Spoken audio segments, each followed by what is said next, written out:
앞에 주님께서 모든 것을 아시고 우리의 모든 필요한 것을 더하여 주실 줄 믿습니다. 오늘 주님을 위하여 정말 전심으로 찬양했으면 좋겠습니다. 우리 가능하시면 다 함께 일어나셔서 기쁨으로 찬양했으면 좋겠습니다.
통해서 우리의 삶과 우리의 가정과 우리 주음성교회를 다스리고 계십니다.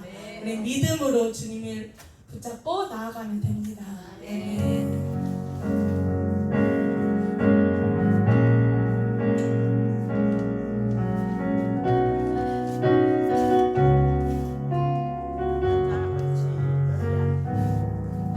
이곳에 임하신 하나님 나라 가난한 마음으로 바라보리라.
믿습니다.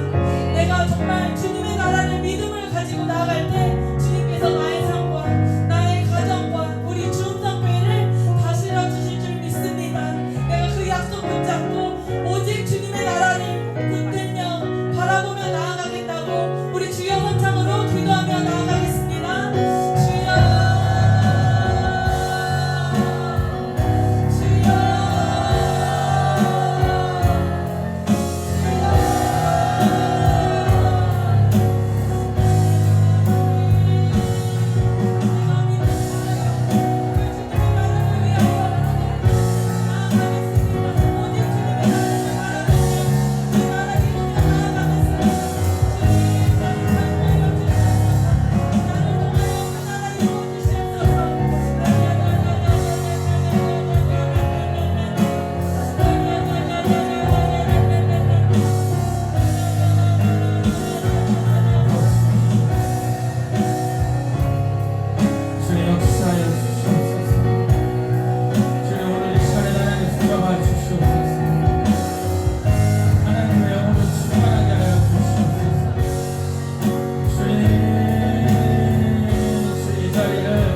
계속 기도할 텐데 하나님 오늘 이 자리에 하나님 우리가 가정 안에서 묶여있는 어둠들이 다 떠나가고 또 우리 자녀와의 그런 어둠들이 다 떠나가고 온전히 하나님 분명히 메시지가 있기에 이 자리에 불러주셨으니 하나님 그 음성이 들리게 해달라고 우리 같이 이 시간 함께 다시 한번 주여 세 번 외치며 함께 기도하도록 하겠습니다. 기도합니다. 주여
우리 한 번만 더 기도합시다.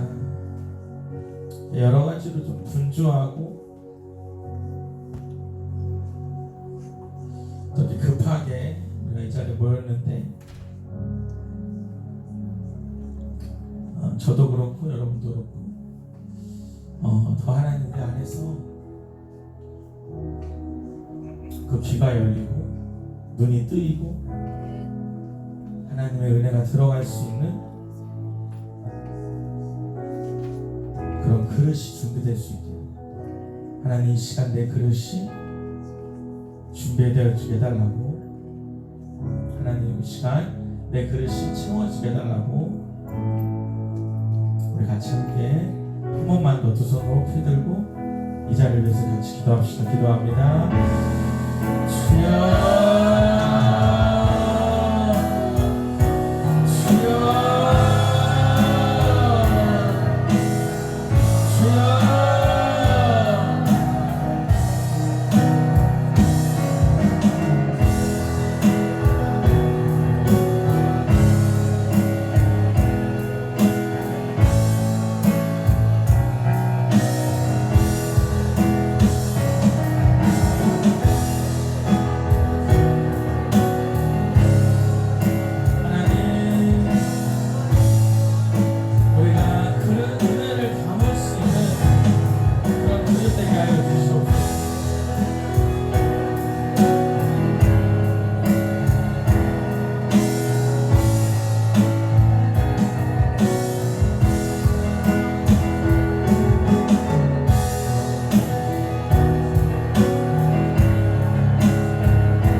사랑의 하나님 감사합니다.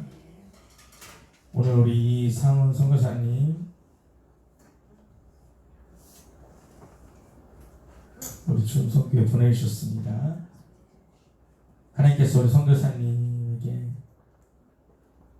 이 시간 기름 부으셔서 우리가 꼭 들어야 하는 메시지가 들리게 하여 주시고 하나님 이 시간에 우리가 풀어야 하는 내 문제의 열쇠를 소유하게 도와주시고 또 각 가정이 갖고 있는 문제점들을 우리가 다 해결할 수 있도록 도와주시옵소서. 하나님 감사합니다. 주님 홀로 영광 받아주시고 우리 선교사님을 이 시간 이끌어가 주시옵소서. 예수 이름으로 기도했습니다. 우리 말씀을 보겠습니다. 오늘 말씀은 요한복음 1장 12절입니다.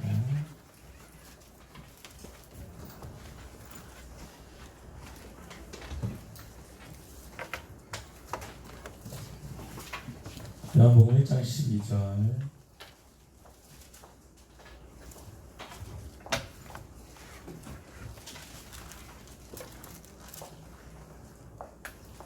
같이 읽어보겠습니다. 우리 두 번 읽으시면 좋고 한 절이거든요. 두 번 읽겠습니다. 시작. 영접하는 자 곧 그 이름을 믿는 자들에게는 하나님의 자녀가 되는 권세를 주셨으니. 우리 한 번만 읽어봅시다. 시작. 영접하는 자 곧 그 이름을 믿는 자들에게는 하나님의 자녀가 되는 권세를 주셨으니. 우리 선교사님 소개하려고 하는데요. 오늘 은혜가 크려고 하는 것 같아요. 잘 돼요 이제 유튜브? 잘 되던 유튜버가 오늘도 안 돼가지고 여기 오신 분들만 들을 수 있을 것 같아요. 우리 선교사님은 그 부산의 부경대학교를 졸업하셨고 서울신학대학원을 졸업하셨고 또 히로시마에서만 20년째 선교를 하고 계신 분입니다. 제가 우리 선교사님 어떻게 알았냐면 우리 태성 간사님이 일본에 선교를 가겠다라고 하는데 무작정 가는데 그래도 선교니까 좀 더 특별한 사역을 하고 싶어가지고 이렇게 온라인으로 찾던 중에 선교사님을 만났고 그래서 이제 처음 가게 되고 그 다음에 갈 때는 목사님도 같이 만났으면 좋겠다 해서 저도 갔었고 또 우리 동안 형제도 기억나시죠? 네, 동안 형제도 또 갔었고 저희가 그 여러분들이 그 동안에 이렇게 선교 물품도 보냈었죠. 그 선교사님입니다.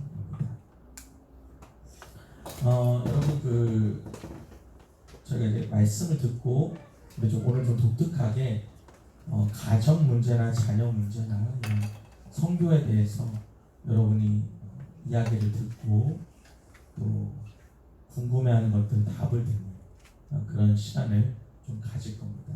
그래서 시간이 끝나는 걸 봐서 기도를 어떻게 할지 결정하고 오늘은 메시지 듣고 질의응답 하는데 집중한다는 거 여러분들 아셨으면 좋겠습니다. 네, 그러면 제가 빨리 나와드려요. 선교사님 나오시니까 우리 선교사님을 도박선 모셨으면 좋겠고 우리 선교사님 총 가족이 8명. 자세한 얘기 해주시고 바로 특성부터 할까요? 네, 우리 박수로 환영합시다.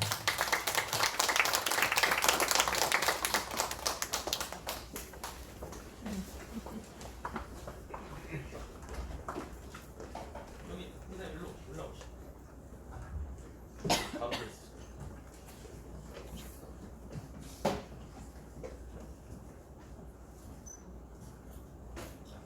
사녀 경례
목사님 많이 긴장하실 텐데 박수로 다시 한번 환영했습니다.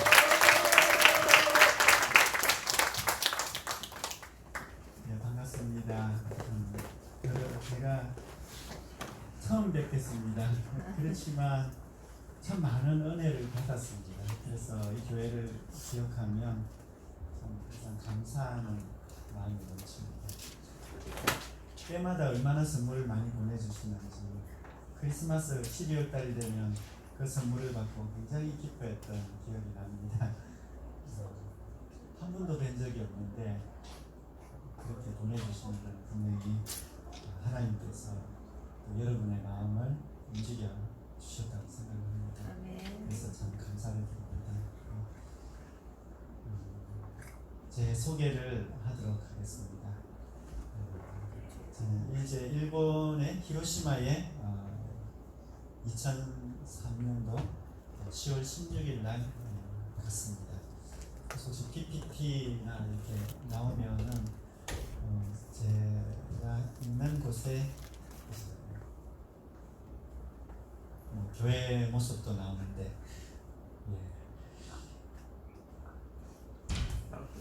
예, 떴습니까? 예. 그래서 저게 잘 안 보이시죠? 조명을 좀 꺼주세요.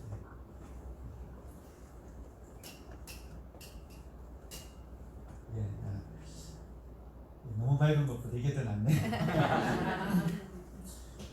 예, 제 아내하고 접니다.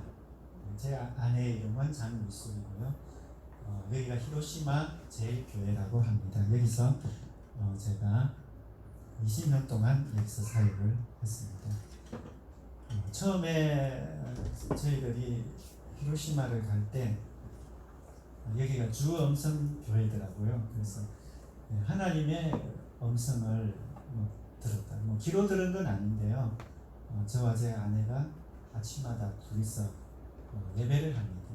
결혼하면서부터 저희들이 정한 원칙이 있어요. 몇 가지가 있는데, 하나는 두 사람이서 예배를 한다. 그래서 저희들은 아침에 일어나면 항상 둘이서만의 예배를 드립니다. 그래서 그 시간이 어떤 때는 1시간도 되고 2시간도 되고, 예배를 어떻게 드리느냐, 제가 기타를 들고 찬양을 합니다. 계속 찬양하다가 기도하다가 또 찬양하다가 기도하는 거죠.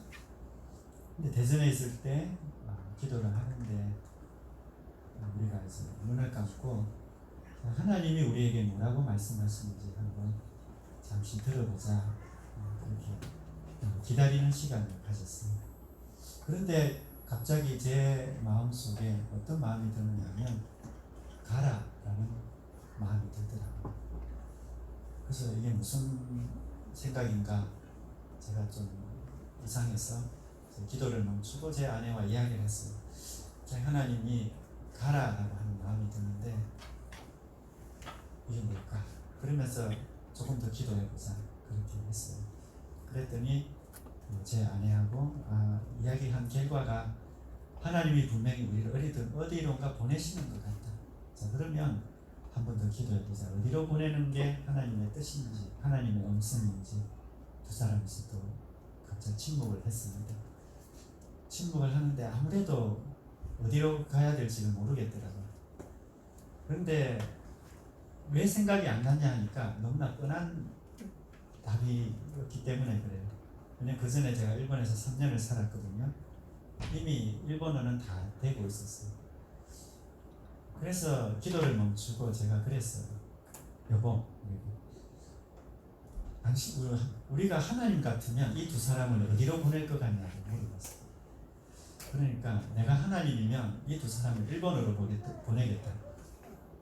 왜냐하면 일본어가 되기 때문에 그래요. 이미 일본어가 되고, 그럼 내가 하나님이면 이 두 사람 분명히 일본 보내겠다, 이런 결론이 나온 거예요. 그러면서 우리가 그래, 하나님이 일본을 보내신다면 우리가 기도를 하자, 그렇게 해서 기도를 했는데, 사실 일본은 제일 가기 싫은 곳 중에 하나였습니다. 근데 기도를 하는데 이거는 있을 수 없는 일이다 라고 생각을 해서 아주 장난스럽게 기도를 했습니다. 하나님, 우리가 하나님 만약에 우리를 일본으로 보내시면 우리를 교회 건물도 있고 그리고 99칸 되는 그런 큰 집이어야 하고 거기에는 또 게스트룸도 있어야 되고 그리고 교회도 있어야 되고 아주 그냥 왜냐면 일본에서는 그런 일이 있을 수가 없거든요. 근데 아주 우리는 재미있게 그냥 장난삼아 그렇게 기도를 한 거예요. 왜냐하면 있을 수 없는 일이니까. 그리고 나서 며칠이 지났어요. 얼마나 지난지 한 몇 주가 지났는지 한 몇 달이 지났는지 그건 정확하게 모르겠어요. 그런데 어느 날 집에서 아침에 이제 교회를 출근하려고 이제 그때 부교육자 전도사로서 있었거든요. 나가려고 하는데 저 교단에서 선교 국장님이 전화가 온 거예요. 일본 히로시마에 이제 교회가 하나 있는데 가서 거기서 목회를 할 생각이 있느냐 그러더라고요. 제가 너무 깜짝 놀랐어요. 근데 그분이 하시는 말씀, 거기는 이미 교회 건물도 있고 거기는 게스트룸도 있어요. 그러니까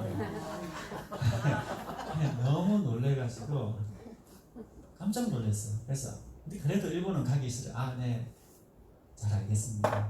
잠시 기도해보고 대답을 드리겠습니다. 그래서 그러니까 제 말은 그때 제 의도는 안 가겠습니다라는 말이었고 그 정도면 일본만큼은 안 가고 싶었어요. 왜냐면 가기 싫었거든요. 그랬는데 이상하게 일이 잘못 돌아가서 안 가면 안 되는 상황이 한 거예요. 이미 다 가는 줄로 알고 선교사로 뭐 갈 준비까지 다 된 거예요. 참 할 수 없어서 그렇게 간 곳이 바로 일본 히로시마입니다. 여러 가지 많은 어려움들이 있었어요. 일본으로 갈 때까지. 참 아픔도 많이 있었고 한 번은 이제 일본으로 가는데 너무 어려웠어요. 이게 정말 하나님의 뜻인가 하는 생각이 있었어요. 그런데 모든 상황이 다 일본 가는 게 아닌 것 같아요. 뭐 일들이 얼마나 방해가 많은지 몰라요. 근데 한 가지만 붙들었어요. 하나님이 우리로 일본 가게 하신다. 그 마음 한 가지만 붙들고 마지막까지 가는 전날까지 방해가 심했는데 진짜 비행기를 탔어요. 타고 히로시마로 갔습니다. 그때는 저희 가족이 4명 갔습니다. 저하고 제 아내 그리고 한이 오늘 큰아이하고 둘째입니다. 그렇게 해서 간 날이 2003년 10월 16일입니다. 저 사진은 이제 제가 결혼했을 때, 제 아들이 결혼을 했어요. 그때 올해 결혼을 했습니다. 그래서 한복을 입고 이렇게 사진을 찍었습니다. 그 다음 사진을 보시면요, 저희들이 이제 히로시마에서 많은 사역들도 있지만 최근에 어린아이들이 저렇게 많이 교회를 들어왔어요. 지금 하나님이 한번 일하시면 사람들이 자꾸 들어오더라고요. 아멘. 그래서 이 코로나 때에 아이들이 들어오는데 우리가 교회를 오면 우리가 환영을 해야 되잖아요. 근데 코로나인데 아이를 보고 자꾸 나가라 그랬어요. 다른데 여기는 이제 부모님 허락받고 와야 되고 코로나니까 좀 괜히 왔다가 무슨 일이 나면 안 될 것 같더라고요.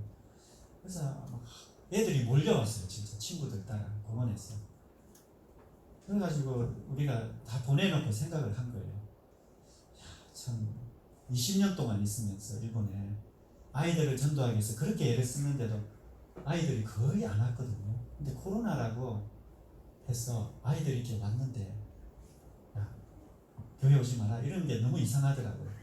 그래서 그 다음부터 우리가 그러면 안 되겠다 해서 아이들을 교회로 오라고 했어요. 모르겠다. 그냥 그 다음 일은 그냥 하나님께 맡기자. 애들 보고 교회로 오라고 했어요. 아이들이 교회를 오는데요. 매주 와요. 교회를. 저렇게 몇 명씩 오는데 어떤 때는 10명, 어떤 때는 15명, 서너 명도 오기도 하고요. 한 번도 복음을 들어보지 못한 아이들이에요. 근데 이 아이들에게 예수님을 전하고 다 예수님 믿는다고 손들고 그렇게 전한 아이들이 제 수첩에만 적힌 애들만 해도 40몇 명이고요. 이름이 안 적힌 애들까지 포함하면 50명이 넘을 것 같아요. 이 아이들이 다 매주 교대로 오는 거예요. 처음에는 이제 오후에만 오다가 놀다가 오전에 예배에도 아이들이 막 오는 거예요. 그러면 이렇게 되면 예배당이 이렇게 우리 교회는 아주 작았어요. 반은 그 아이들이고 반은 우리 교회 사람이고 이런 거예요. 코로나 때. 그래서 사람은 몇 명 안 되지만 이런 아이들이 이렇게 오고 그랬습니다. 참 하나님 하시는 일은 참 이해할 수가 없습니다. 예, 그 다음에 그림을 보시면요, 이제 아이들이 오면은 게임도 하고 막 이렇게 해서 아이들을 선도를 합니다. 예, 그 다음에 보시면 아이들이 올해 소풍도 갔는데요. 참 저희들이 이렇게 아이들 보호자로서 이렇게 소풍을 가는 것은 처음 있는 일입니다. 보통 일본에서는 외국인으로서 우리를 인정도 잘 안 해주거든요.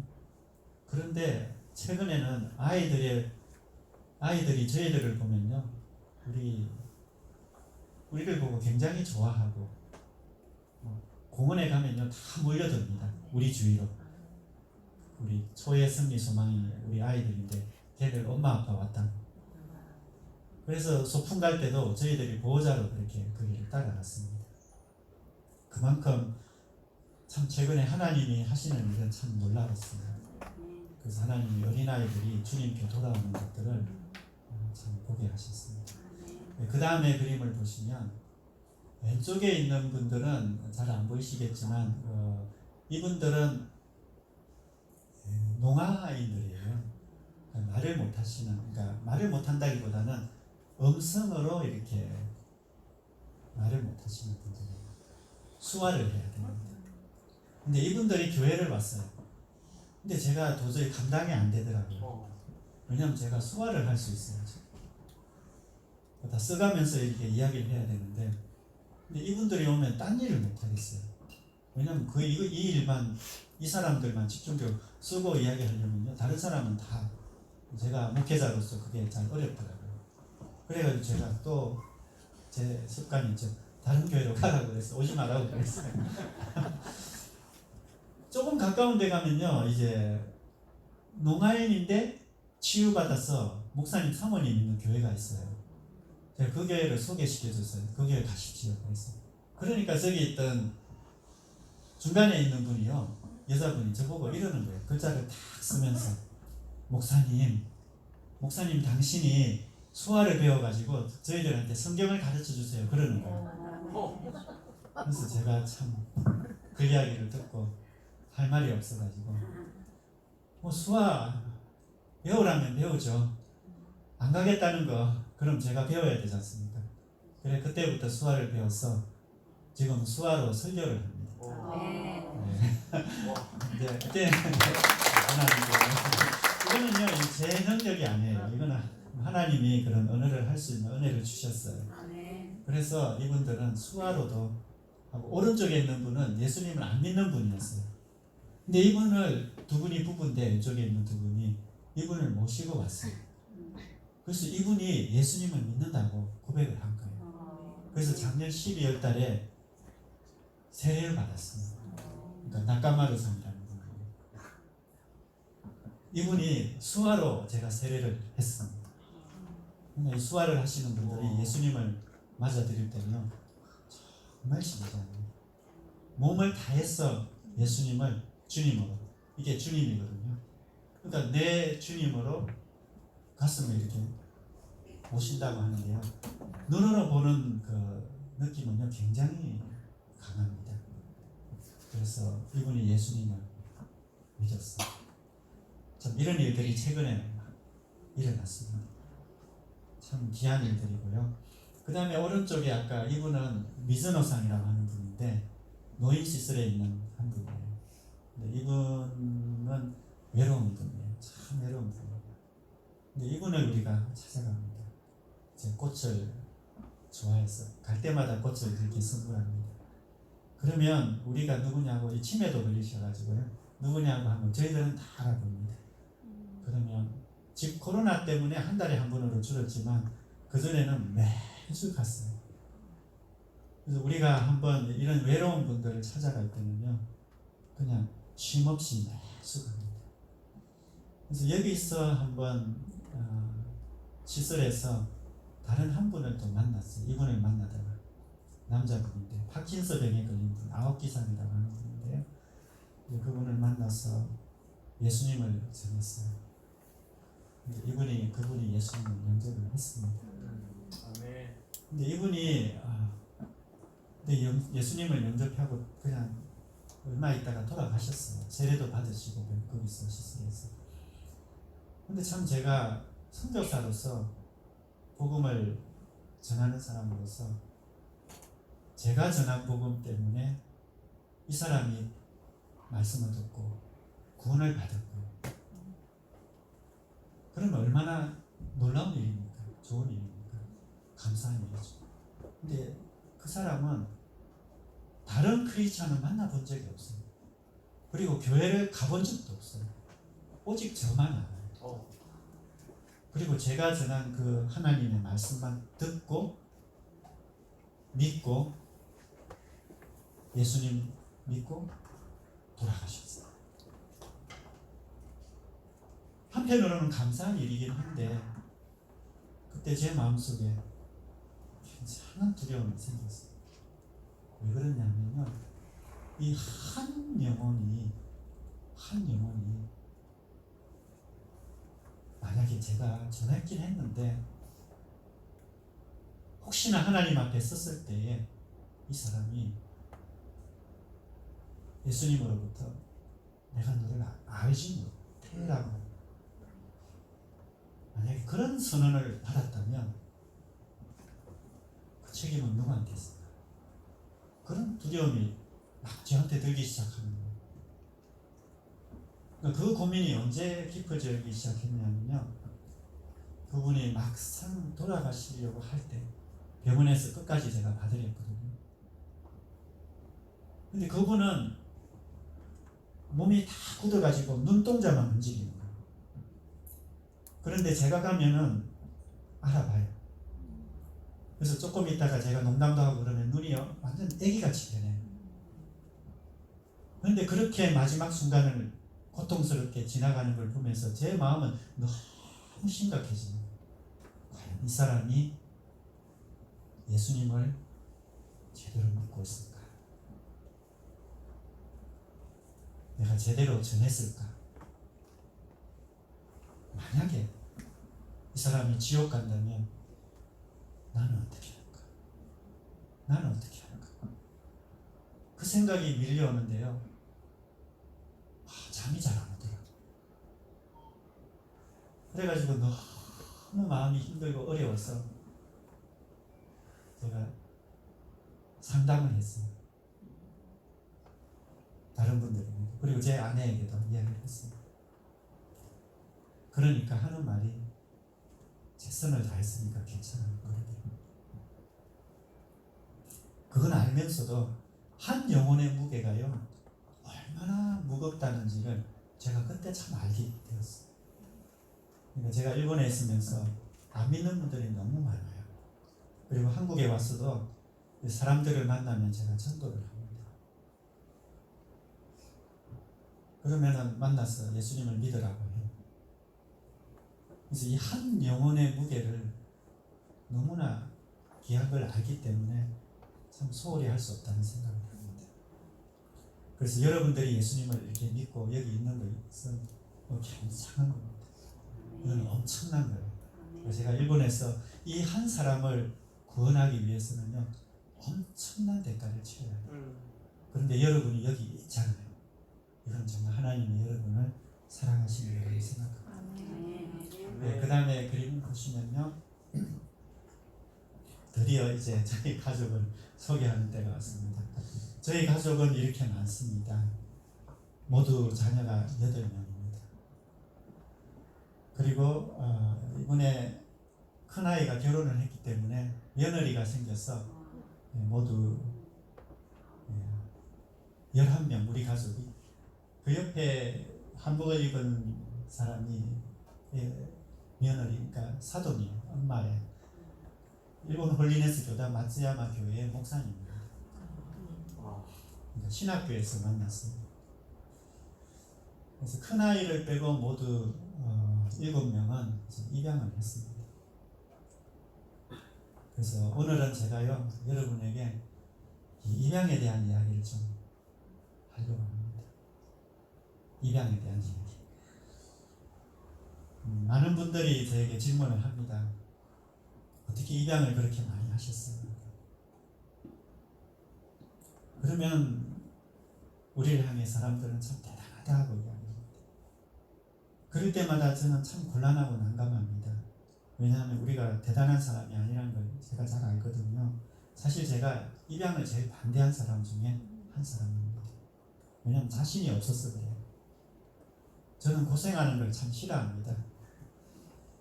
참 얼마나 싫어하느냐. 한 이 정도 되는 인원이 일본 오사카에서 제가 예수전도단에서 공동체 생활을 하고 있습니다. 근데 교회에서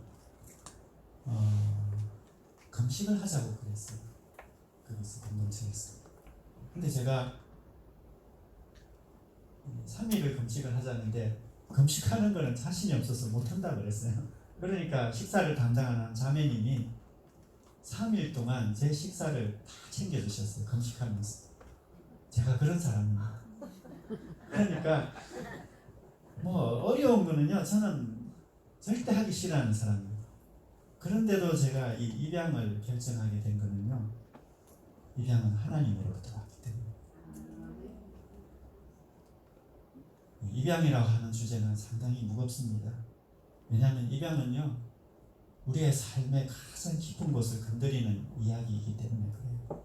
사람이 결혼을 하면 아기가 생기고 그 아기는 엄마 아빠와 함께 가족 안에서 삽니다. 모든 태어나는 아기가 누리는 권리죠.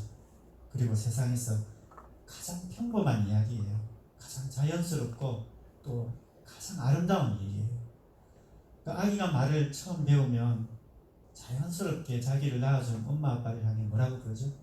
엄마, 아빠라고 부릅니다.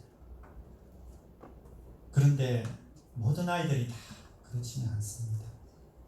슬프게도 많은 아기들이 자기를 낳아준 사람을 엄마라고 부르며 자라지 못합니다.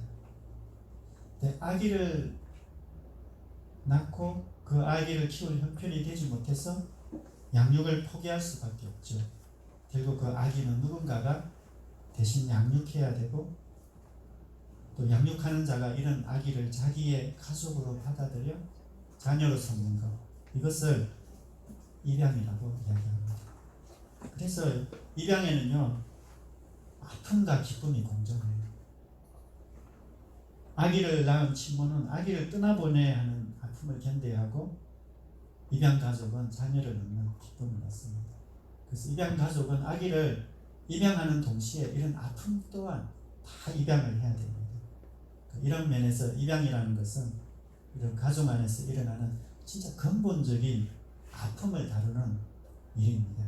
그렇기 때문에 입양은요 사랑으로 하지 않으면 결코 이루어질 수가 없습니다.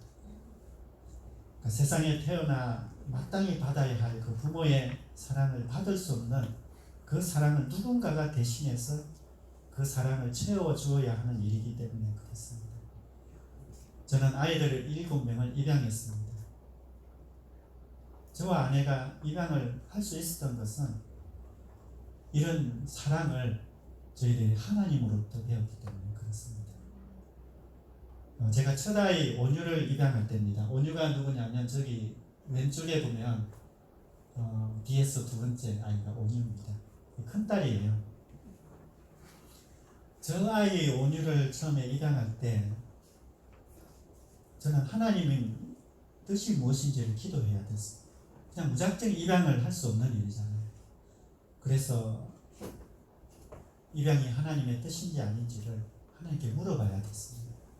그때 생각나게 하신 말씀이 있어요. 그게 바로 오늘의 말씀이에요.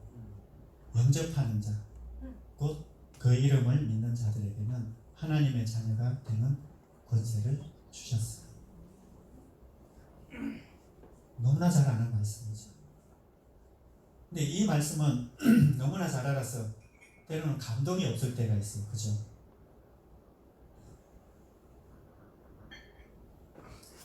그런데 저는 이 말씀이 굉장히 감동이 왔어요. 이 말씀 때문에 입양은 하나님의 뜻이구나라는 걸 제가 알게 됐어요. 그러니까 하나님은 우리를 사랑하시죠. 다 아시잖아요. 근데 우리를 사랑하시는 가장 확실한 증거가 뭐냐? 그건 우리를 자녀로 삼아주신 거예요. 세상에 부모와 자녀보다 더 깊은 관계가 어디 있어요? 하나님은 우리를요, 다른 관계가 아닌 아버지와 자녀의 관계로 우리를 받아들이신 거예요. 영접하는 자, 예수님을 영접하는 자, 그 이름을 믿는 자들에게는 하나님의 자녀가 되는 권세를 주십니다. 그러니까 여기 보면 되다라는 표현이 나와요. 그러니까 우리가 하나님의 자녀가 아니었는데 하나님의 자녀가 되게 해주신 거예요. 하나님의 아들이 아니었고 딸이 아니었는데 하나님의 아들이 되고 딸이 되게 해주신 거예요. 그러니까 이거는 입양과 똑같은 거예요. 우리가 아이들을 입양하지 않으면 이 아이들은 우리 아이들이 아니에요. 근데 우리가 입양하기로 결정하니까 이 아이가 우리의 자녀가 된 거예요. 다른 관계가 아니에요. 아버지와 아들이 되고 아버지와 딸이 되는 거예요. 근데 하나님은 우리를 그렇게 맞이하시는 거예요. 다른 관계가 아니에요. 세상에서 사랑을 나타낼 수 있는 가장 진한 사랑이에요. 아버지와 딸. 아버지에게 있어서 딸보다 더 귀한 게 어디 있겠어요? 아버지에게 있어서 아들보다, 자녀보다, 부모에게 자녀보다 더 귀한 존재가 어디 있겠어요? 그런 귀한 존재로 하나님이 우리를 맞이하신다. 그게 바로 하나님의 그 입양과 관계 있더라고요. 사람은 하나님의 형상으로 창조되었는데 죄 때문에 우리가 영원한 형벌을 받게 되잖아요. 지옥에 가잖아요. 근데 하나님이 우리를 너무 사랑하신 거예요. 그러니까 이대로라면 영원히 부모 없이 영원히 잃어버린 존재로 멸망받을 수밖에 없는데 단지 우리가 예수님을 믿고 그 예수님을 영접하는 그 하나만 가지고 하나님이 우리를 자녀로 삼아주셨어요. 그리고 영원토록 하나님의 집에 있게 하십니다.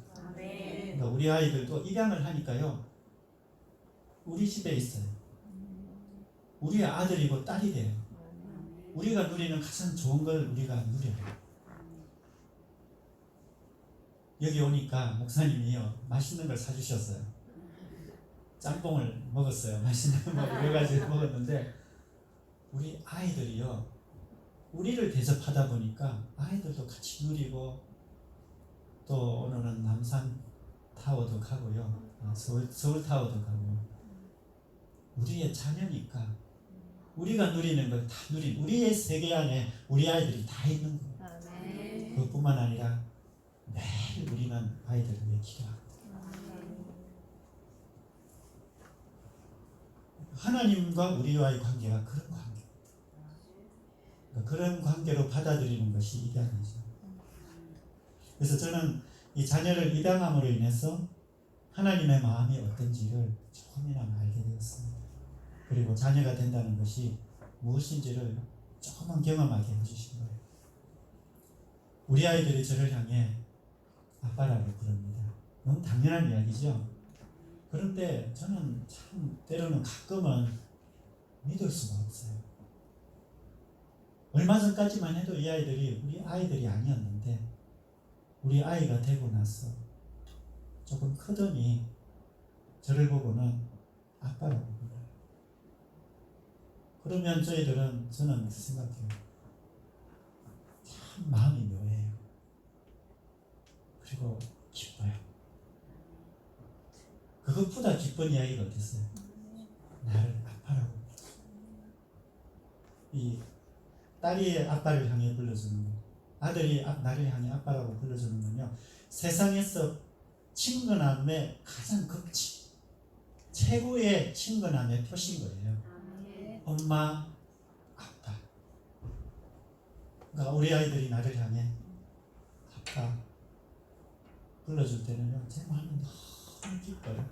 행복해요. 아마 하나님의 마음이 그렇지 않을까요? 우리가 예수님을 믿어요. 이대로 가면 지옥 갈 수밖에 없는데 예수님을 믿어서 우리가 하나님의 자녀가 되었어요. 되고 나서 우리가 하나님을 향해서 하나님 아버지라고 불러요. 하나님을 향해서. 뭐 우리야 뭐 그냥 대충 하나님 아버지라고 부르는 것 같은데 하나님 입장에서는 야, 얘가 나를 아빠라고 불렀어. 하나님의 마음이 어떤지, 얼마나 기쁜지 정말 그 기쁨은 말로 할 수 없을 거예요. 그 하나님은 우리를 그렇게 보시는 거예요. 그런 사람으로 우리를 보시는 거예요. 사실은 아이들이 저를 향해서 아저씨라고 불러도 저는 할 말이 없어요, 솔직히. 뭐 강요할 수 없잖아요. 사실은 성인 아이들이 2명이 또 저희들의 자녀가 있어요. 그러니까 성인을 우리가 또 입양을 했어요. 2명을 입양을 했는데 한 20대 초반에 걔네들은 우리의 자녀가 됐어요. 호적에는 넣지 않았지만 지금은 다 결혼을 했어요. 그래서 손주가 2은 있어요, 사실은. 근데 큰 아이들의 가장 큰 어려움이 뭐냐면 우리를 보고 엄마 아빠라고 부르는 게 제일 힘든 거예요. 20대가 되어서 우리가 부모를 해주겠다 그러니까 뭐 저희를 보고 부모님, 어머니라고 부르기는 어려워요. 사람들에게 소개할 땐 저희 부모님입니다 소개를 하는 거예요. 우리를 부를 때 엄마 아빠라고는 못 부르더라고요. 그래가지고 하루는 결혼한 사이가 저보고 뭐라고 부르면 되냐, 그냥 목사님이라고 불러 이러니까 목사님이라고 막 부르더니 그러다가 나중에 안 되겠더라고요. 그 딸을 위해서. 그래가지고 한 번은 카톡으로 이제 내가 그냥 정식으로 그냥 자네라 그러고 사위님이라고 이렇게 부르니까 거기서 답이 왔어. 네 아버님 이렇게 왔어요.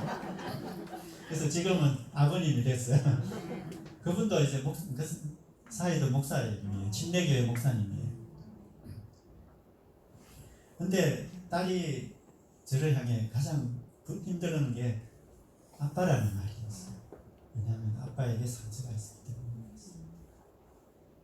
그래도 그 아이가 나를 향해 중요한 일이 있을 때마다, 어버이날이 있을 때마다 카톡이라도 조금 보내줄 때 마음은 솔직히 이상하면서도 그렇게 좋더라고요. 굳이 아빠라도 안 불러도 되는데, 근데 우리 아이들은 가장 친근한 아빠라는 말로 우리를 그렇게 부르는 거예요. 그러니까 너무 감사한 거죠. 기분이 좋은 거죠. 그러니까 여러분들이 하나님을 향해 기도할 때 아버지, 하나님 그냥 그렇게 부르면요, 하나님은 아마 마음이 감동이 와서 그래 그 깊은 감동은 말로 표현할 수 없어요. 그만큼 여러분들을 사랑하시는 거예요. 사실 제가 입양을 할 때는요, 입양은 하나님 말씀에 대한 순종으로 하고 믿음으로 하는 것이었어요. 성경에 보면 히브리서 11장 6절에 이런 말씀이 있죠. 믿음이 없이는 하나님을 기쁘시게 하지 못하나니 하나님께 나아가는 자는 반드시 그가 계시니까 또한 그가 자기를 찾는 자들에게는 상 주시는 것을 믿어야 합니다. 믿음이 없으면 우리는 하나님을 기쁘시게 할 수 없죠. 그렇죠. 저희들이 입양을 결정할 때 믿음으로 해야 됐어요. 그러니까 입양을 할 때는요, 하나님이 꼭 말씀을 우리들에게 하셔요. 이제 성경을 우리가 매일 읽어요. 특히 제 아내는 밤마다 이렇게 이 시간에요, 매일 기도를 합니다. 그러면서 성경을 봐요. 성경을 읽다 보면 말씀이 걸립니다. 근데 하루는 말씀을 탁 읽다가 저에게 와요. 뭐라고 하느냐면, 여보, 세상에서 가장 약한 사람이 누구죠? 하고 물어요. 그러면 제가 무슨 영문인지 모르잖아요. 글쎄, 누가 약하지? 어린애들인가? 그렇죠. 세상에서 가장 약한 애는 어린애이죠. 아기죠. 그러면 또 물어요. 아기 중에서 가장 약한 애는 누군가요? 물어요. 그러면 제가 할 말이 없어요. 그럼 누가 애기 중에 가장 약하냐? 그러면 걔네들은 장애인이야. 그래서 장애인이라고? 그런데 그러면서 하는 말이 뭔지 아시겠습니까? 제 아내가 이래요. 여보, 우리 장애인을 입양합시다. 그러는 거예요. 그래서 그때부터 제가 반대가 무척 심하게 하기 시작합니다. 거의 아내를 핍박할 정도까지 제가 반대를 합니다. 그러다가 이게 하나님으로부터 왔다는 걸 제가 알아요. 그래서 나중에는 두 손을 다 들고 그렇게 좋아요. 그렇게 해서 이제 우리가 입양을 하는데 그 중에 하나가 이제 농아인으로 자녀로 태어난 아이가 있어요. 보통 이제 입양이 잘 안 되는 아이예요. 또 여러 가지 좀 문제가 있는. 그 아이가 이제 추천이 온 거예요. 둘 중에 2명을 추천을 받았어요. 한 명은 선천적으로 이제 탈구 증상이 오는, 그러니까 휠체어를 앉을 수도 있는 그런 아이하고, 2 아이 중에 하나 있는데 누구를 할래? 라고 물어봐요. 거기 입양 기관에서. 그러니까 참 난감하더라고요. 저는 이제 언어가 조금 하니까 저는 수화를 하면은 나중에 혹시 말을 못하면 수화로 대화하면 되지 않겠나. 기도를 한 생각 안 하고 하나님 뜻이 무엇인지도 모르고요. 그렇게 결정을 하고 이제 기도하고 난 다음에 나는 그 아이가 하면 좋겠다. 그렇게 이야기를 했어요. 제 아내한테. 그러니까 제 아내는요, 득덤두복 하는 말이, 우리가 언제 입양을 할 때 아이를 골랐나요? 그렇게 이야기하더라고요. 분명히 하나님은 2 아이 다 우리에게 가정에게 주신 아이일 거예요. 그러는 거예요. 그래서 2 아이를 입양합시다. 그러는 거예요. 저는 그때부터 또 반대해요. 다 때려치우자 이러고 난리가 난 거예요.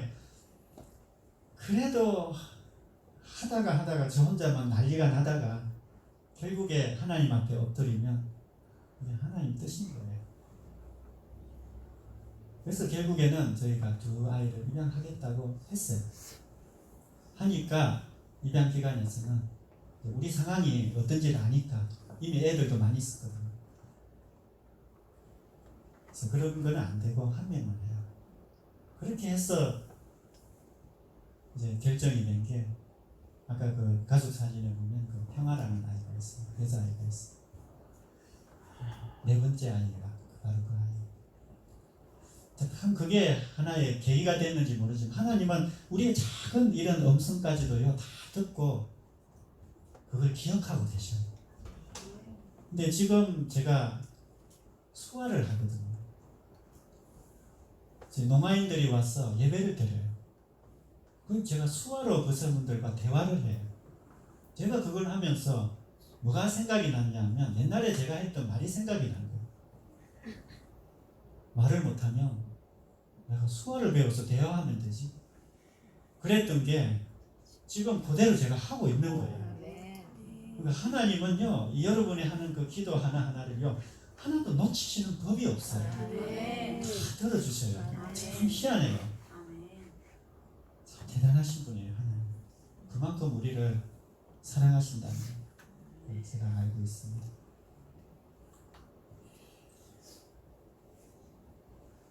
입양에 대한 우리가 이것을 하면서 저는 구원이 뭔지에 대해서 참 알았습니다. 조금 알았어요. 다는 아는 건 모르겠고요. 이 구원이라는 것은 우리가 예수님을 믿어서 하나님의 자녀가 되고 천국 가는 게 구원이잖아요. 근데 여기에 입양이 바로 그런 거더라고요. 영원히 우리가 하나님의 자녀가 되는 거잖아요. 그래서 제가 아이를 입양을 하다 보니까 애들이 너무 예뻐요. 사랑스러워요. 그러니까 이 아이들은요, 더 이상 뭐 낳은 거나 입양한 거나요 다르지가 않아요. 똑같아요. 그래서 이 아이들을 생각하면요, 이 아이들과 영원히 있고 싶어요. 그러니까 이 땅에서 우리가 예수님을 잘 믿자, 그리고 예수님을 잘 믿어서 우리가 영원한 나라에서도 같이 영원히 살자, 늘 그렇게 이야기해요. 그래서 매일 열심히 성경을 가르쳐요, 아이들한테. 왜냐하면 이 땅에서 같이 가족으로 있는 거, 이것도 참 중요한데 더 중요한 게 영원한 나라에서 우리가 함께 있는 거잖아요.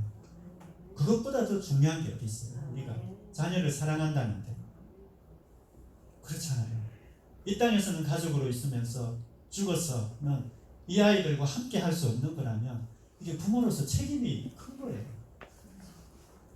그래서 너무 사랑하기 때문에 우리 아이들은 다른 건 다 못해도 괜찮아요. 오직 이 아이가 예수님을 믿고 구원을 받고 하나님의 자녀가 된다면 그거 하나만으로도 충분하다는 생각이 들었어요. 그러면 적어도 죽어도 영원히 같이 있을 수 있거든요. 그러니까 이게 사랑하기 때문에, 내 가족이기 때문에 내가 바라는 것이고, 또 내가 영원히 그 아이들과 함께 있고 싶어하는 소원이더라고요.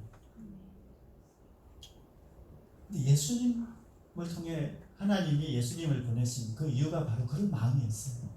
그러니까 하나님은 우리에게 예수님을 보내주신 것은요, 우리가 이 땅에서 이렇게 교회 다니고 믿음의 형제 자매들과 살고, 이 얼마나 좋습니까? 얼마나 행복한 일이에요. 믿음의 형제 자매들이 서로 사랑을 나누고. 이것도 좋은데 하나님은 그것보다 너희들이 이 땅에서 썩어지고 난 후에도 나는 너희들과 영원히 함께 있고 싶다. 나의 집에서 함께 영원히 누리고 싶다. 그렇게 하나님이 우리를 받아들이십니다. 왜냐하면 자녀니까요. 우리가 하나님의 아들이고 딸이니까요. 부모라면 당연히 그런 생각을 하게 돼 있어요. 하나님이 뭐 특별하다는 게 아니라 특별하죠. 부모니까 당연히 그런 마음이 있는 거예요. 사람들이 그래요. 어떤 사람들이. 참 이거는 저보고 그래요. 어떤 분이 질문을 해요. 청년이. 제가 하나님이 어떤 분인지를 모르겠어요. 하나님이 저에게 어떤 분인지 제가 느낄 수가 없어요. 그렇게 질문을 하더라고요. 그래서 제가 뭐라고 대답을 했는지 아십니까? 이렇게 대답을 했습니다. 자매님, 우리는 하나님의 형상이에요. 형상이라는 말은 하나님은 뭘 우리가 닮았다는 말이에요. 우리는 하나님을 닮은 사람들. 근데 하나님을 닮았다는 것을 우리가 잘 이해가 안 되는 분들이 있는 것 같아요. 그게 하나님 형상이라는 말은, 하나님을 닮았다는 말이 이해가 안 되는 분들이 있는 것 같아요. 그러니까 이거를요, 이해하려면 거꾸로 생각하면 돼요. 우리를 보면 아는 거예요. 부모가 자녀를 생각할 때 얼마나 찐합니까? 그만큼 하나님은 우리가 하나님을 닮았기 때문에 하나님 역시 우리를 생각할 때 그 생각하는 게 찐한 거예요. 우리를 생각하는 그 마음이, 우리가 부모로서 갖는 마음, 그거는 하나님을 닮았기 때문에 우리가 그런 마음을 가지는 거예요. 그렇잖아요. 우리가 하나님 형상이잖아요. 우리가 사랑하는 사람을 끝까지 지켜주고 싶다? 이 마음이 어디서 나온 거예요?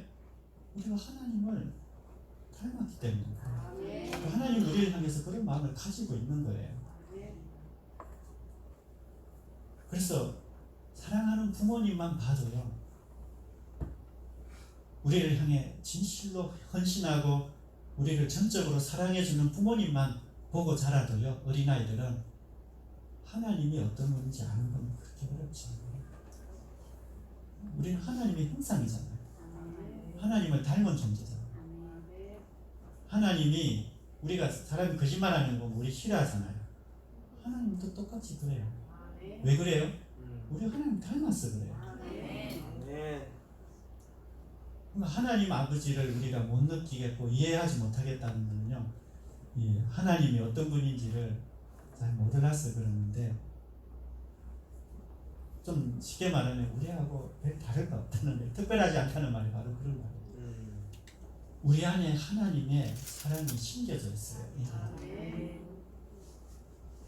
그래서 하나님은 여러분을 어떻게 사랑하시느냐, 여러분이 자녀를 그렇게 아끼고 사랑하는 만큼 하나님은 그것보다 더, 하물며 우리가 닮은 사람이 가지는 사랑이 이만큼인데 그 사랑의 근원이신 그 하나님이 우리를 향해 가지신 사랑은요, 그는 말로 표현할 수 없는 거예요. 엄청난 겁니다.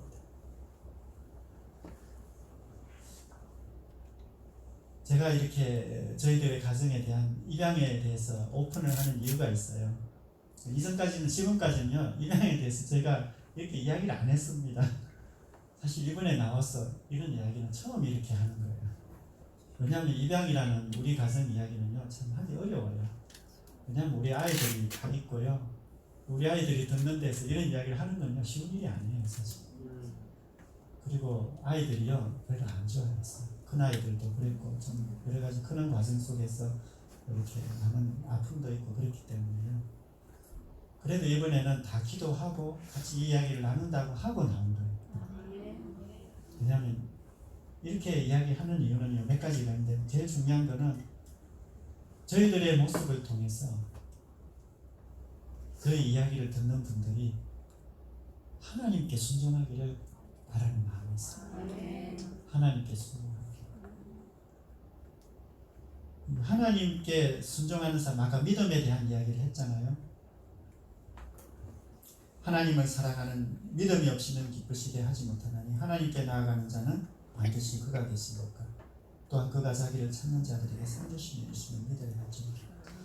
우리가 하나님께 순종하고, 이 믿음은 순종이잖아요.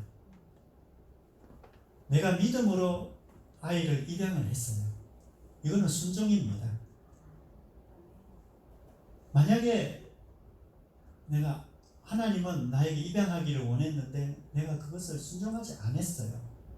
그러면 우리에게 자녀가 없죠.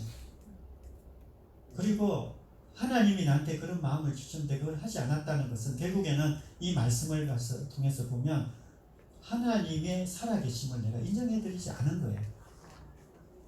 내가 순종했다는 것은 하나님이 살아계시다는 것을 내가 인정해드린 거예요. 그냥 말씀하시는 하나님인데 계시는데 내가 그 말씀을 따른 거예요.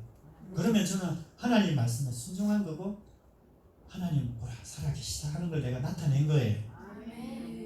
그러면 하나님은 순종하는 자에게 무엇을 주시느냐? 상 주신다고 이야기하죠.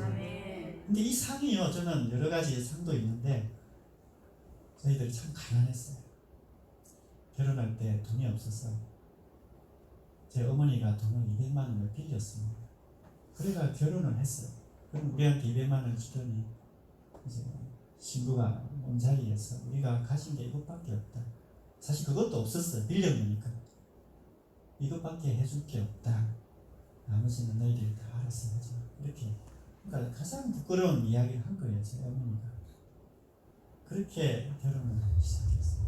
그러니까 우리에게는 제 아내도요, 쫓겨났어요. 저하고 결혼한다. 그러니까 우리가 어떤 지원도 없어요. 부모님도 안 믿는 가정이었고. 근데 제가 예수전도란으로 평신도로서 일본에 선교사로 가 있었거든요. 그 당시에. 그러니까 가난한 사람 중에서도 제일 가난한 사람이었어요. 그렇게 해서 우리가 하나님 말씀에 순종해서 첫 아이를 입양을 했어요. 그러니까 부모님들은 더 걱정이고 난리죠. 근데 믿음으로 했을 때 하나님이 기적과 같이, 신학할 때 돈이 없을 때는요, 진짜 하늘에서 돈이 떨어질 정도로 기가 막히게 돈이 그때마다 채워집니다. 그래서 필요한 물질은요, 하나님이 그때그때 채워줘요. 딱 한 가지 때 빼고는요, 아이가 이렇게 큰 아이가 이렇게 저보고 어릴 때 손잡고 조금만 한 살 좀 지났을 때, 한 살도 안 됐을 때 가다가 전방을 지나가다가 가게를 지나갔어요. 아빠 과자 사줘 그러더라고요. 그때 바나나 킥이 300원이었어요. 300원. 300원짜리 바나나 킥이었는데, 아 그래 내가 사줄게 하면서 호주머니에 손을 딱 대는데 100원밖에 없어요. 그때 돈이 100원밖에 없었어요. 그래가지고 내가 계곡을 그랬어요.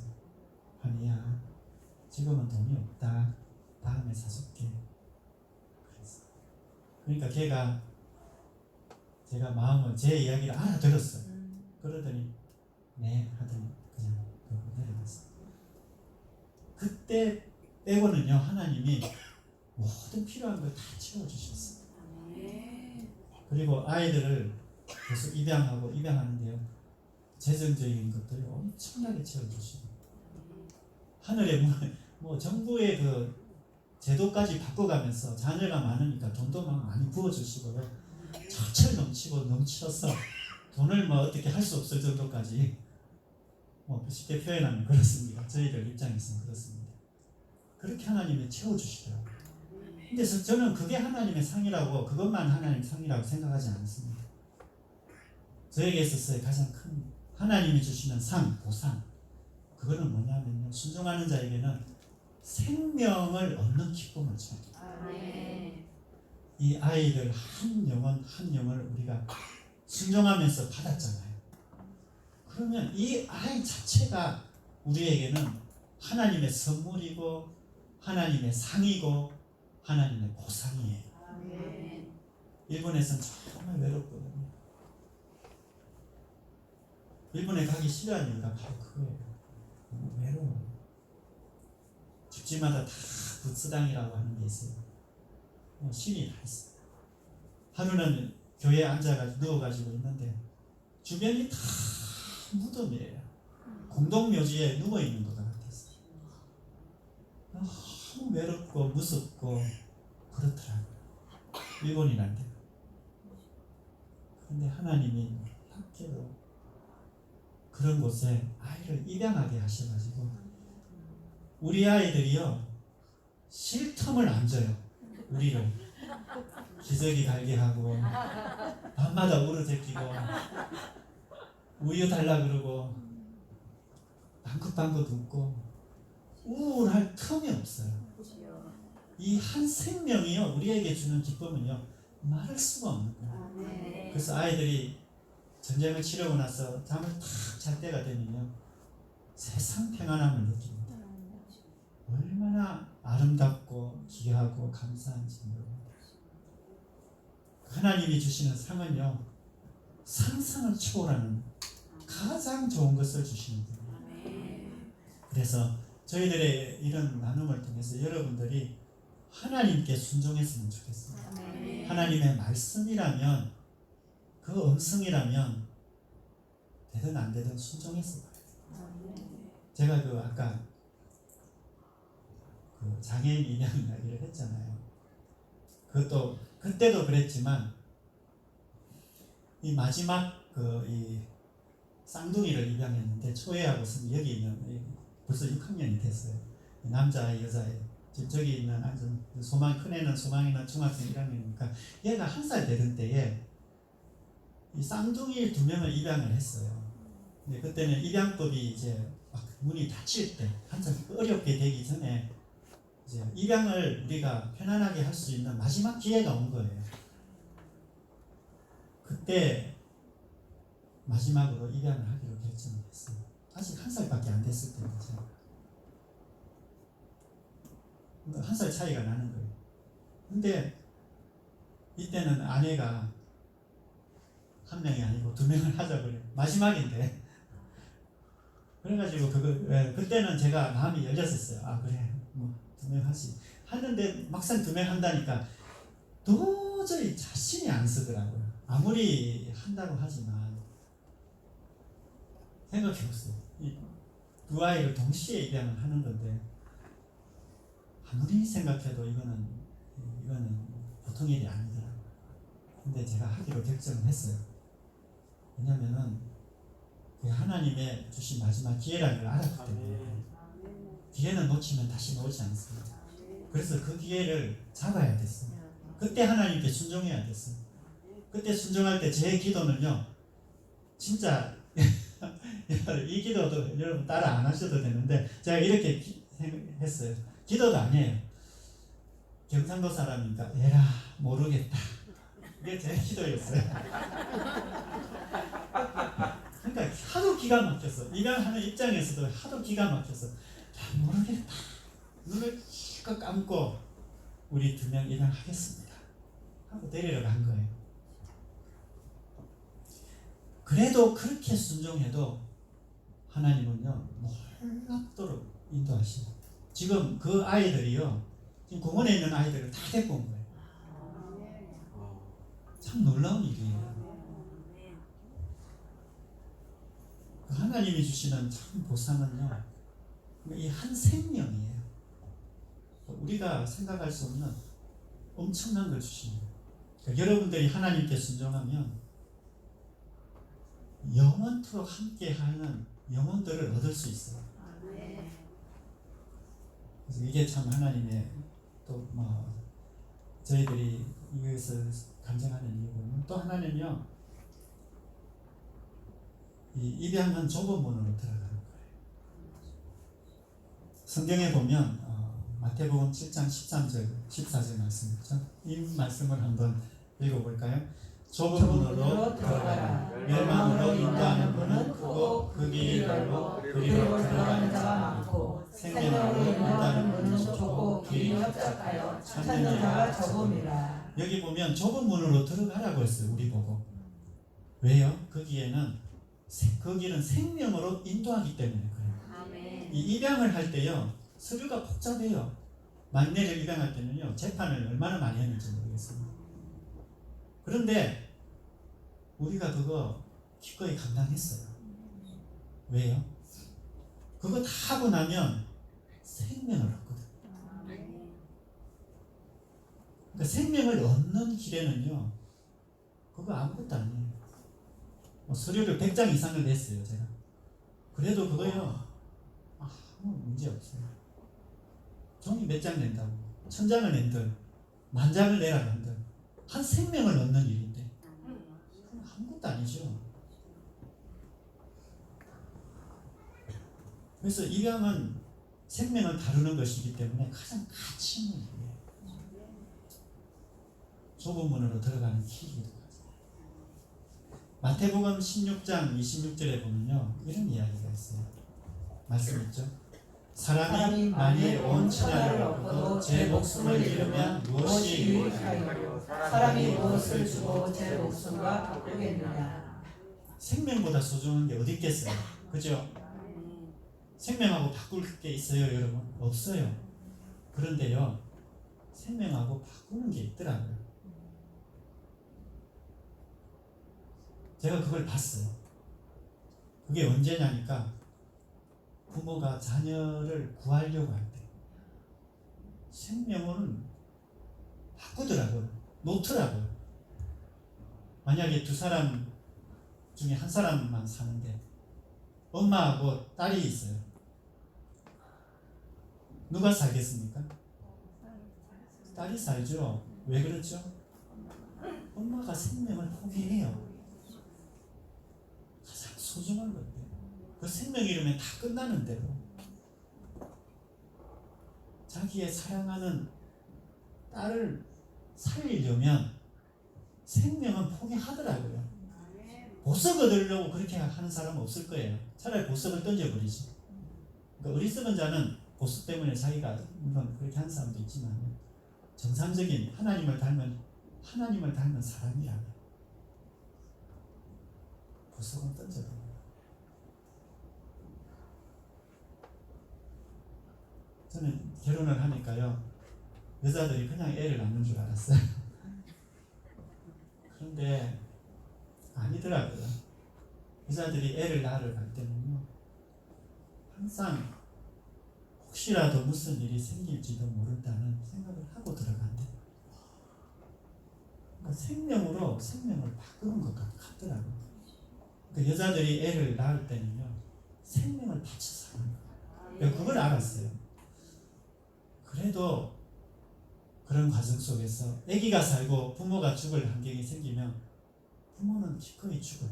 둘 중에 하나를 누굴 살릴까요? 하면 부모는요, 엄마는 당연히 아기를 살리더라. 왜 그럴까요? 그 생명이 소중하니까. 그 생명을 얻는 길이 소중하니까. 그래서 그 길이 좁아도 협착해도 거칠어도 그 길을 가는 거예요. 그 남는 길을 가는 거예요. 그 어려운 길을 선택하는 거예요. 그래서 결혼하면서 자녀를 안 낳는 분들이 많이 있어요. 근데 저는 그 하나님 뜻이 아니라고 생각해요. 자녀를 많이 낳는 게 하나님의 뜻이에요. 생명을 얻는 것, 그리고 그것을 풍성히 하는 것, 그리고 하나님의 뜻이에요. 그리고 거기에 정말 기쁨이 있어요. 생명을 얻는 기쁨은요, 하나님의 마음이에요.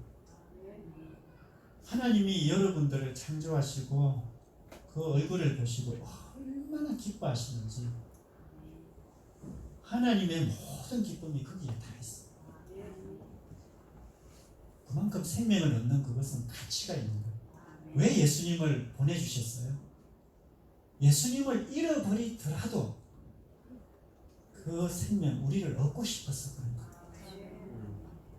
이 하나님의 마음이에요. 우리가 하나님을 닮았잖아요. 그래서 우리가 그렇게 하는 거예요. 하나님을 사랑하는 사람이라면 그렇게 하는 거예요.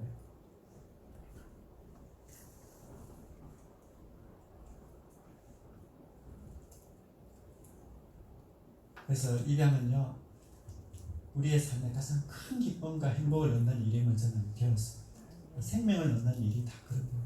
그러니까 여러분들이 전도를 하고 또 사람을 영혼을 구하는 일도 바로 그런 일이라고 생각합니다. 저는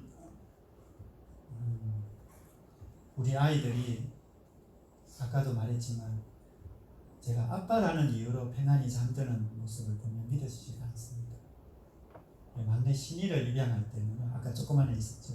걔는 이제 만 4살이 되었고 조금 있다가 5살이 돼요. 근데 이 아이는 이제 입양 특례법이라는 게 생겨서 보통 다른 아이들은 태어난 지 한 18일째부터 3개월, 2개월 이 정도에 다 대부분 입양을 했어요.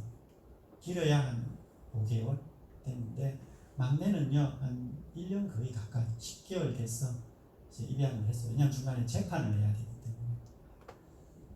그러면 우리가 한 10개월 정도 태어난 후에 그 아이를 데려와야 했어요. 우리가 일본에 있기 때문에 그 아이를 또 데리고 있을 수도 없는 입장이었어요. 그래서 제가 참 기도를 많이 했어요. 생각해 보세요. 그 아이는 태어나서 양육하는, 임시로 데리고 있는 그 부모님을 그 엄마라고 생각하고 있잖아요. 근데 어느 날 갑자기 낯선 사람들이 와가지고 자기를 데려가는 거잖아요. 입양은 얼마나 무서운 일이에요. 힘든 일이에요. 우리가 그 상황을 상상을 다 하고 있었어요. 그래서 그 아이를 데려올 때 우리가 그 아이가 최대한 놀라지 않게끔 어떻게 할 것인가 작전을 짜야 됩니다. 그래서 저는 별로 쳐다보질 않았어요. 처음 만나고 데려올 때까지. 그냥 뭐 옆에 지나가는 아저씨처럼 그냥 걔가 쳐다보고 뭐 보면 저도 살짝 봤다가 또 딴 데 쳐다보고 일부러 그렇게 하는 거예요. 처음부터 괜히 빤히 보다가 놀라면 안 되잖아요. 근데 첫날은 잘 잤어요. 워낙 애들이 많다 보니까 막 정신없이 막 지내다가 그렇게 묻혀 지낸 거예요. 그래도 잘 때는 우리하고 자야 되잖아요. 엄마, 아빠하고 같이 사이에 잤거든요. 근데 제 속에는 고민인 거예요. 아이가 푹 자면 좋은데 잘 알다시피 중간에 깨잖아요. 그러면 아이들은 항상 어떻게 하죠? 엄마, 아빠 얼굴을 쳐다보고는 엄마가 있네, 아빠가 있네 하고 다시 편안하게 자요. 근데 제가 그때 고민이 생긴 거예요. 만약에 아이가 자다가 깼는데 내 얼굴을 보고는 너무 놀래가지고 사람 누구야? 너무 놀래가지고 막 자지러지듯이 막 울거나 까무러치면 어떻게 할까? 그때 나는 어떻게 해야 될까? 안아줄 수도 없고 그렇다고 말로 설명할 수도 없고 이해시킬 수도 없고 어떻게 하지? 고민을 많이 했어요. 근데 그런 순간이 탁 찾아왔어요. 어느 날 잠을 탁 자는데 자다가 걔가 갑자기 눈을 탁 뜬 거예요. 제가 갑자기 너무 놀래가지고 그래서 저도 살짝 쳐다봤어요. 그러더니 잠결에 나를 탁 쳐다보더니 다시 눈을 싹 감더니 자더라고요. 그때 제가 얼마나 감사한지 얼마나 감사한지 몰랐어요. 그때 제가 옆에 누워가지고 걔 아이 손을 잡으면서 하나님께 기도했어요. 하나님, 제가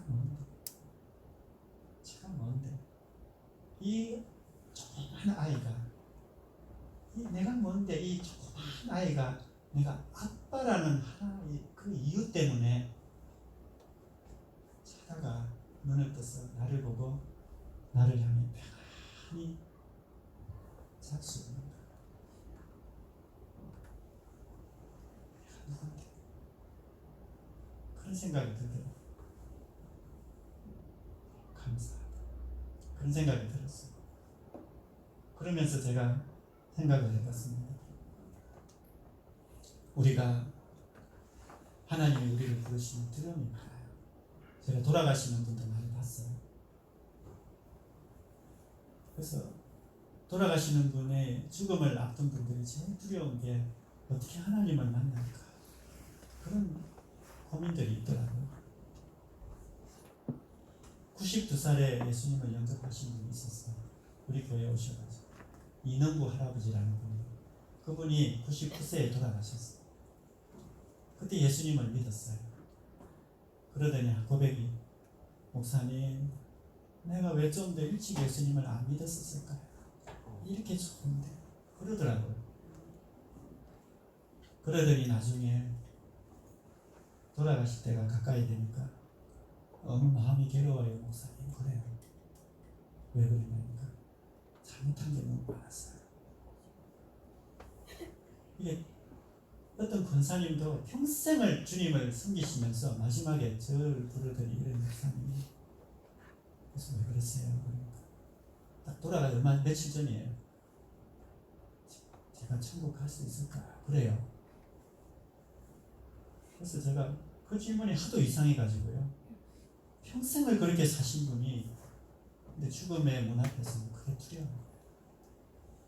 그래가지고 제가 그래서, 권사님 괜찮아요. 예수님을 믿으며 하나님의 자녀가 되고 천국에 갑니다. 그러니까 그 권사님은 그래요. 네, 알겠습니다. 그러더니 평안해지시더라고요. 그래서 그 사람이 돌아가시죠. 그러면은 눈을 뜨게 되겠죠. 그러면 눈을 떴을 때, 우리가 예수님을 만났을 때 더 마음 조마조마하시는 분이 아마 예수님이지 않을까. 내가 왔는데 혹시나 나를 보고 놀라지는 않을까. 그런데 우리가 예수님을 딱 확인하고는, 아, 하나님이시죠, 예수님이시죠, 알았을 때 예수님이 오히려 이야, 너무 좋아가지고 알아보는구나.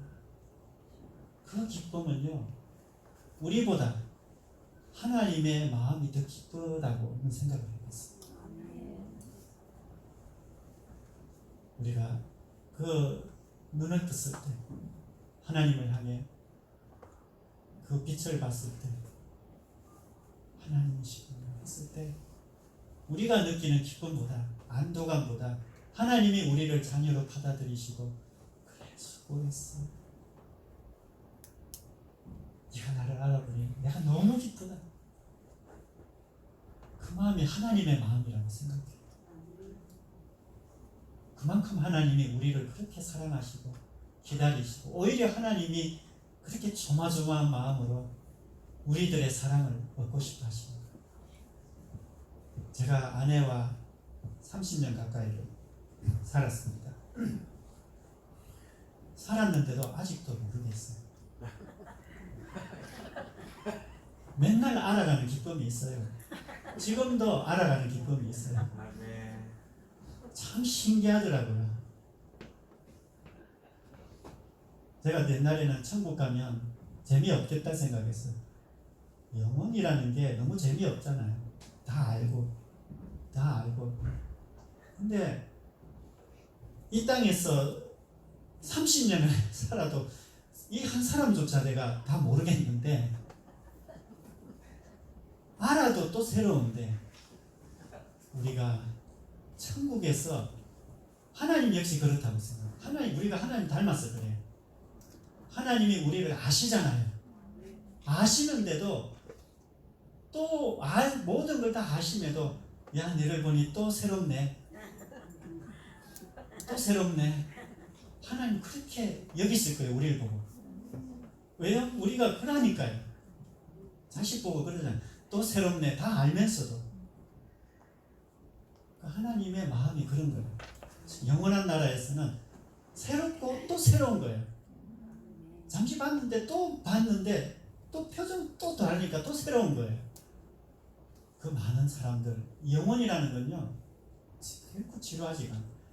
알아도 또 새로운 거예요. 그것을 생각하니까 참 하나님은 재밌는 분이시다. 천국 가도 참 새로운 게 너무 많겠다 하는 생각을 해요.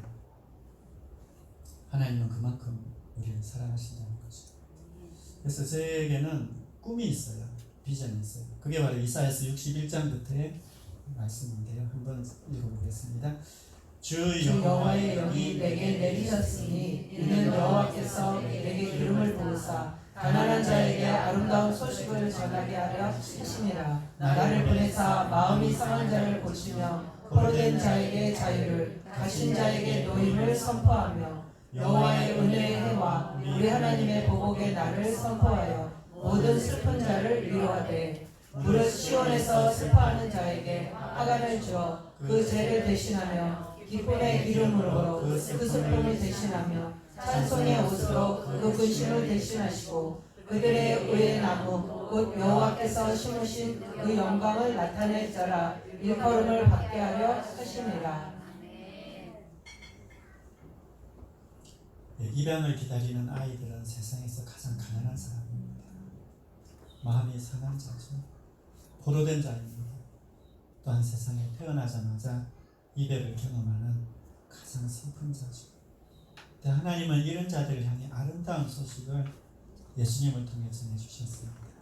마음의 상한 자를 고쳐주셨습니다. 또한 자유를 선포하셨고 슬퍼하는 자를 위로하여 주셨습니다. 저는 우리 아이들을 보면서 이런 마음이 슬프고 외로운 자들은 3절에 보니까요, 그 죄를 대신해서 슬퍼하는 자에게는 화관을 주고 죄를 대신해서 기쁨의 기름으로 그 슬픔을 대신하여 찬송의 옷으로 그 근심을 대신하시고 그들이 의의 나무 곧 여호와께서 심으신 그 영광을 나타낼 자라 일컬음을 받게 하신다고 그랬어요. 이 아이들이 하나님 앞에 회복이 되어서 의의 나무가 되는 거예요. 하나님이 심으신 하나님의 영광을 나타낸 자라 일컬음을 이 아이들을 통해서 하나님의 영광을 드러내는 의의 나무가 되게 하겠다는 거예요. 하나님은 여러분을 향해 그런 마음을 가지고 계신다고 생각합니다. 그래서 오늘 제가 이런 말씀을 이렇게 나눴는데요. 우리의 입양에 대한 이야기를 통해 여러분들이 예수님을 영접한다는 게 얼마나 소중한 일인지를 좀 알았으면 좋겠다는 생각입니다. 그리고 혹시라도 예수님을 영접하시지 않았다면 예수님을 영접했으면 좋겠어요. 이게 너무 중요한 일이거든요. 예수님을 영접하는 자에게는 하나님의 자녀가 되는 거예요. 하나님을 아버지라고 부를 수 있어요. 그리고 하나님 우리를 향해 아들이라고 딸이라고 부릅니다. 그러면 하나님의 모든 기쁨이 우리에게 있어요. 영원토록 우리를 그렇게 인도해 주십니다. 그러니까 그런 중요한 이야기니까요. 여러분들이 꼭 그 예수님을 끝까지 영접했으면 좋겠습니다. 혹시 여러분 속에 질문이나 이런 있으면 혹시 해주시면 감사하겠습니다.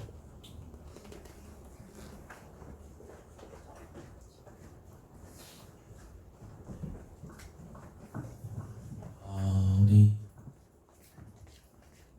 찬양하고 기도하고 지금 가면 좋을 것 같아요. 그죠?